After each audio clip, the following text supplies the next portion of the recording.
And so we come to Nightfall 3 at Old Tucson Studios. This opened a lot of things to this little event that was being held in the early 90s at Old Tucson. It became dominant as a Halloween event in Tucson, Arizona. The story shows became more technical and pyrotechnic savvy. The plot thickened. And this was the point where I was introduced to Nightfall. It started with KTTU TV-18 showing the motion picture Silver Bullet.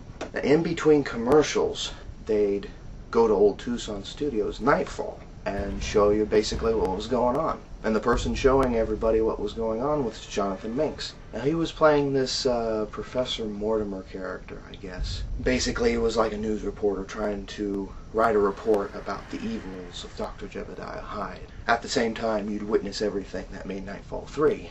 So here's how it goes. So Nightfall 3 starts with the rebellion. In it we see Kavanaugh, the guard, taking a dead body into a vat of acid, which is part of the Mexican Plaza area on the mission. And so he takes his body on a rope, dips it in, and it comes back out a skeleton. It's acid, you know. At the same time, Duncan is helping Kavanaugh with a sort of list of things that need to be done during the night. Duncan then mentions the last thing on the list being reprimanding Josie McFarland. So Kavanaugh goes to get Josie McFarland, brings him out, and starts beating the crap out of him. Then Dr. Hyde comes in, wondering what the hell Kavanaugh is doing with Josie. This was also the year where Crazy Sam became a predominant character, not only in the Nightfall event, but in the storyline specifically. So we've got Mulger, Sam, Hyde, Josie, and Kavanaugh. Then Clampett comes out of nowhere saying that Ribonez, I guess he's sort of a Mexican bandito inmate, sort of superstitious, I believe, but he's escaped. And right then and there, Sam and Josie begin their part in the rebellion. And then Ribonez appears in the corner and starts firing. Then all of a sudden, inmates in the hands of another guard named Roland, and they dunk Roland in the well. Then Hyde tries to get a shot at Ribonez, but Sam stops him. Then there's explosions in this one area where it's listed armory. Then other inmates start to apprehend Dr. Hyde and Kavanaugh. Then somewhere in the chaos, I think Clampett is shot to death. Then the inmates take Kavanaugh and prepare to hang him. Hyde tries to reason with Marietta, promising that he can change Mulger back into Miller. But the inmates don't listen, and they hang Kavanaugh anyway. Then Hyde escapes from the inmates' clutches, and he races out towards the mission. Then Mulger, who surprisingly, I guess, regains knowledge of his past, goes after Hyde. Then the inmates decide that they'll use the explosives in the armory to blow up the asylum. Then at some point, the explosives go off, and Josie's caught in the middle of it. And then finally, when everything clears, Hyde is on the top of the mission, and Josie's on the floor from the explosion. Josie announces that it's all over, and Hyde makes an aside saying, "Not as long as you still live." But of course, right when he says that, Mulger catches up to him on the roof and throws him down into the vat of acid below. And then, of course, Mulger goes with him. Then the inmates collect themselves and begin to set the other inmates free and make their way out into the town. And that's part 1. Part 2, the awakening. All the inmates gather near the saloon, the Kansas Street area, and where Hyde's mansion resides. The inmates begin to collect items and things that they will need on a long trip in order to escape the town. Things that are found inside the mansion are 6 silver bullets, obviously used for the werewolf back in Nightfall Ghost Town Nights and Nightfall 2. Ribonez also explains information concerning silver being a pure metal and is believed to kill the undead.